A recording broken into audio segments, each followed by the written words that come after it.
Hello, YouTube. I'm Vince White. I'm an employment attorney. On this channel, we answer publicly posted questions from YouTube users, getting folks the answers they need from an employment attorney. 2 quick points of business today before we answer our question. 1. This video is 2 hours and 13 minutes late when I'm making it.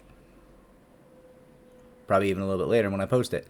I traveled last night, and then I was like, I'll make a video early in the morning. And then I woke up, and my actual clients, there was a couple of issues on actual cases that needed to be taken care of, prioritized, so I did those things instead of making your video.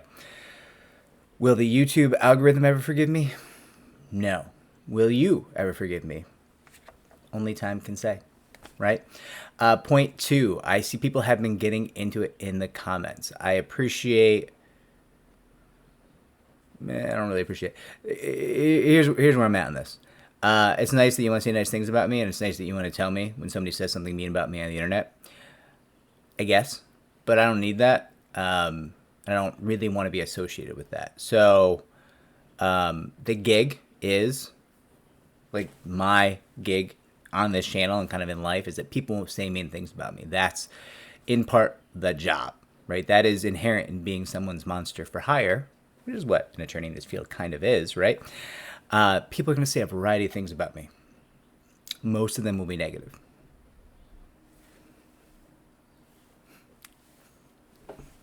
It's okay. And part of why I don't want to be associated with any of these very well-meaning, kind defenses of me is that will then, I think, whip people up more. And I don't really have any interest in doing that. Like, I don't fight with people if I'm not paid to fight with people. So, yeah, that's my take on that. Sorry, I guess that comes across ungrateful. I'm just saying, people have opinions. They're allowed to have opinions. They can think I'm a variety of negative things. That's allowed. That's the system.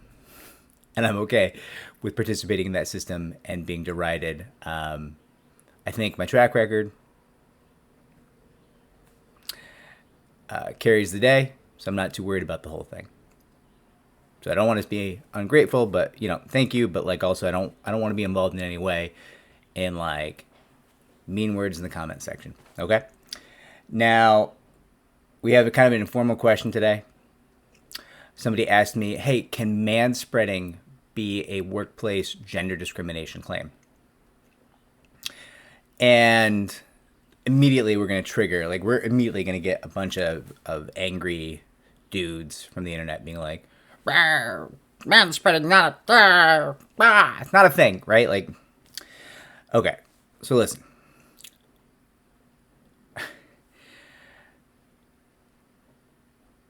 I think that men are more likely to spread their legs when they sit because men are not trained as children to keep their legs together.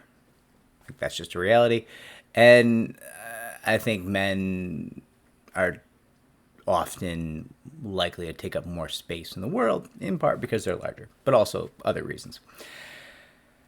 So yeah, do I think manspreading occurs? Sure. Listen, I've ridden a subway in New York City. It happens. I think I engage in it from time to time, although I try to be very polite and not take up other people's room, and I certainly would never touch someone else. Now, in the workplace, is manspreading necessarily a claim? So,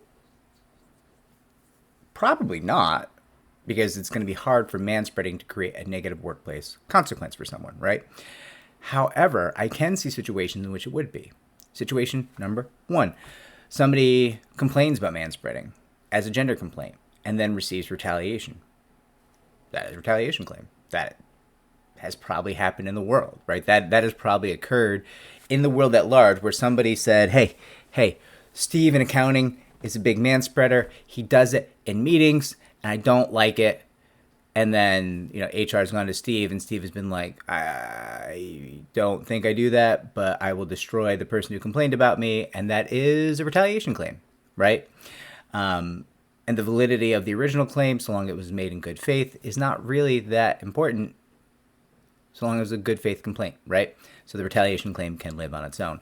The other way that I can see a manspreading claim go forward into litigation in a legitimate fashion would be if it's touching people, right? Like if you're in a meeting, you're in a lunchroom, wherever you are, and a person is man spreading, or listen, it could be anyone, right? Like I'll throw a bone to the angry men of the internet.